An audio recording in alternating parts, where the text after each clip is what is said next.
శ్రీకృష్ణ పరబ్రహ్మణే నమః. శ్రీ గురుభ్యో నమః.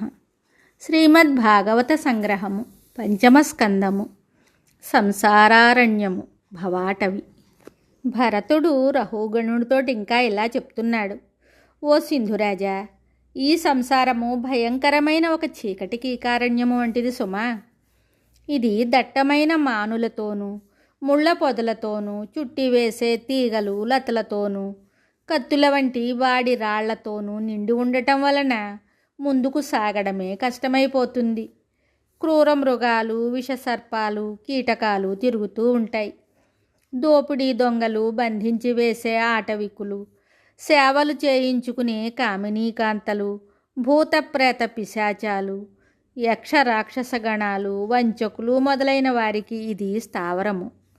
అందులో ప్రవేశించిన వ్యక్తి నిరంతరము భయంతో అటూ ఇటూ పరుగెత్తుతూ దారి తెన్ను కానక దాటలేక వెనుకకు పోలేక అందులోనే తిరుగుతూ ఉంటాడు.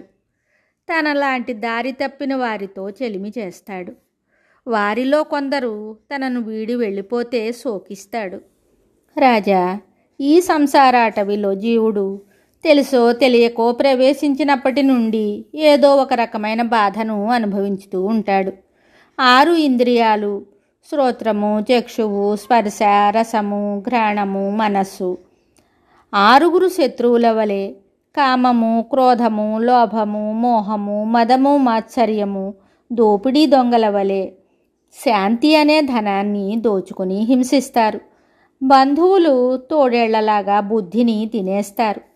పరిచారకులు కందిరీగలులాగా చుట్టూ ముసురుకొని బాధిస్తారు. కర్మబంధాలు తీగవలే బంధిస్తాయి. వైవిధ్యముతో కూడిన ఇంద్రధనస్సు లాంటి విషయ ప్రపంచము గంధర్వ నగరంలాగా ఆకర్షించి మోహంలో ముంచి అదృశ్యమైపోతుంది. నీటి కోసం ఎండిపోయిన నది వెంట పరుగెత్తి సుఖాల కోసం ఇంద్రియ సుఖాల వెంట పరుగులెత్తి హతాశుడై చివరకు దుఃఖాన్నే పొందుతాడు. తేనె కోసం వెళ్ళి తేనెటీగలచే హింసింపబడతాడు. సంగ్రహించిన సంపదను చోరులు తస్కరించగా ధనము గురించి ఇతరులను ఆశ్రయించి వారి చుట్టూ తిరుగుతూ అవమానింపబడుతూ వ్యధల పాలవుతాడు. ఇతరులతో పోట్లాడతాడు, దెబ్బలు తింటాడు. భూమిని గురించి భామను గురించి శత్రువులై చంపుకుంటారు. వానరుల వలె సమయము స్థల విచక్షణ లేక కామకేళి సలుపుతూ ఉంటారు. భార్యాబిడ్డల్ని సంపదల్ని విడువలేక ఆ అడవిలోనే సంచరిస్తూ ఉంటారు. కానీ అడవిని దాటి బయటి ప్రదేశంలో వెలుగులో స్వేచ్ఛగా ఉందామని అనుకోరు. అరణ్యానికి అవతల విష్ణుపదమే ఉన్నదని తెలిసిన అలవాటైన అరణ్య జీవితాన్ని విడిచి వెళ్ళడానికి ఇష్టపడరు. శ్రీహరిని తలుచుకొనడానికి పాటుపడరు. భగవంతుని మాయచే జీవులు ఈ సంసారాటవిలో ప్రవేశిస్తారు. దీనిని దాటాలంటే ముఖ్యముగా ఉండవలసింది సర్వభూతహితకాంక్ష. మనస్సు చేత కానీ వాక్కు చేత కానీ కర్మచే కానీ ఏ జీవిని హింసించకుండా మైత్రి కరుణ కలిగి ఉండడం, స్వధర్మాచరణను శ్రీహరి సేవగా భావించి చేయడం, భగవదారాధన ద్వారా తత్వజ్ఞానాన్ని పొంది జ్ఞాన ఖడ్గముతో ఈ సంసారాటవీ లతలను పొదలను ఛేదించి ఆవలి వైపున ఉన్న విష్ణుపదాన్ని చేరడమే ఏకైక ఉపాయము అని భరతుడు చెప్పగా విని రహుగణుడు తత్వాన్ని తెలుసుకొని వైరాగ్యము కలగగా ఇలా అన్నాడు. మహాత్మా, పవిత్రమైన మీ వాక్కులను విన్న తరువాత నా కళ్ళు తెరుచుకున్నవి. దేవ మనుష్యాది అనేక జన్మలలో మానవ జన్మయే శ్రేష్టమైనదని తెలిసింది. ఎలా అంటే సత్పురుషుల సహవాస భాగ్యము ఒక్క మానవునికే లభిస్తుంది. అతని జన్మయే సార్థకమవుతుంది. విష్ణు పదాన్ని పొందడానికి నీ వంటి భాగవతోత్తముల పాదసేవ చేయటం చాలా అవసరమని తెలుసుకున్నాను.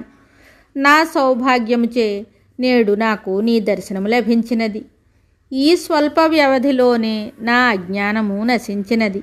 అంతటా అందరిలోనూ ఆ వాసుదేవుడే ఉన్నాడని ఇప్పుడు తెలిసింది. అందుచేత పిన్న పెద్ద అనే వయోభేదం లేక అందరికీ నమస్కరిస్తున్నాను. సామాన్యులకు బ్రహ్మవేత్తలకు నమస్కరిస్తున్నాను. నీ వంటి ఉత్తమ జ్ఞాన సంపన్నులకు శుభమగుగాక. వారి యొక్క కరుణా కటాక్షములచే నా వంటి అహంకారులు అజ్ఞానులు భగవంతుని యొక్క లీలా వైభవాలను తెలుసుకొని నిర్మల భక్తులగుదురుగాక అని రహోగణుడు భరతుని పాదాలపై పడ్డాడు. జీవన్ముక్తుడైన భరతుడు రాజును ఆశీర్వదించి నిర్వికారుడై లోక సంచారానికి వెళ్ళిపోయాడు. శ్రీశుకుడు పరీక్షితుతో ఇలా చెప్పాడు: రాజా, భరతుడు చెప్పిన సంసార అరణ్యం గురించి చెప్తాను విను. శరీరమే ఆత్మాని నమ్మేవారు తమ కర్మఫలాలను అనుభవించటానికి అనేక జీవయోనుల్లో జన్మిస్తుంటారు. కామ్యకర్మలను చెయ్యటమే సంసారారణ్యంలో ప్రవేశించటం అన్నమాట. విష్ణు మాయచే మనిషి ఈ అరణ్యంలోనికి ఆకర్షితుడవుతాడు. అతడు వ్యాపారం చేసి ధనం ఆర్జించాలనుకునే వ్యాపారి లాంటివాడు. అరణ్య మార్గంలో అడ్డంకులు ఆశాభంగాలు ఎదురవుతున్నా భగవంతుని ఆశ్రయించాలని అనుకోడు. ఆర్జించిన ధనాన్ని భగవదర్పితంగా ధర్మ మార్గాన వినియోగించాలని అనుకోడు. ఇంద్రియ భోగాల్లో వెచ్చిస్తే ఆ ధనముచే లోన పొంచి ఉన్న 6 తస్కరులను పోషించినట్లవుతుందని తెలుసుకోడు. బంధువులు, పరివారజనులు, ఆశ్రితులు పీడించి తినేటటువంటి తోడేళ్ల వంటివారు. లతలు తీగలు లాగా కార్యకలాపాలు కర్మలు చుట్టివేసి కర్మాసక్తిని బంధిస్తాయి. అప్పుడు పూర్వకర్మ వాసనలు అనుభవించవలసి ఉంటుంది. మోసగాళ్లను, కుట్రదారులను, దోపిడీదారులను ఎదుర్కొనవలసి ఉంటుంది. మానవుడు ఆకలి తీర్చుకొనడానికి, కామతృష్ణను తీర్చుకోవడానికి, కాంచనం సంగ్రహించడానికి, ఇంద్రియాలను తృప్తిపరచడానికి నానాయాతనలు పడుతూ ఉంటాడు. అయినా అవి ఎన్నటికీ తీరనట్టివి. విషయ వస్తువుల వెంట అతడు తీసే పరుగులు ఎండమావులను వెంబడించడం లాంటివి. అతడు ఎండిపోయిన చెట్టు క్రింద విశ్రమించే మూఢునిలాగా బుద్ధిహీనులను, నాస్తికులను ఆశ్రయిస్తాడు. సుఖాలను అనుభవించాలని గృహస్థుడు చేసే కర్మలన్నీ కారు చిచ్చులో చిక్కుకొనటం అని తెలుసుకోవాలి. ఇలాంటి కర్మ ప్రవృత్తి ప్రమాదభరితము. అది సంసార వ్యామోహంలో పడవేసి శ్రీహరి చింతనాన్ని విస్మరింపజేస్తుంది. భరతుని వలె నిరంతర స్మరణ చేస్తూ దేహత్యాగ సమయంలో కూడా నారాయణాయ నమః అని స్మరించగలిగేటట్లు భగవద్భక్తిని పెంచుకోవాలి. ఈ భరతుని చరిత్రను శ్రవణం చేసిన వారికి సంగదోషము తొలగిపోయి భక్తి జ్ఞాన వైరాగ్యాలు సిద్ధిస్తాయి.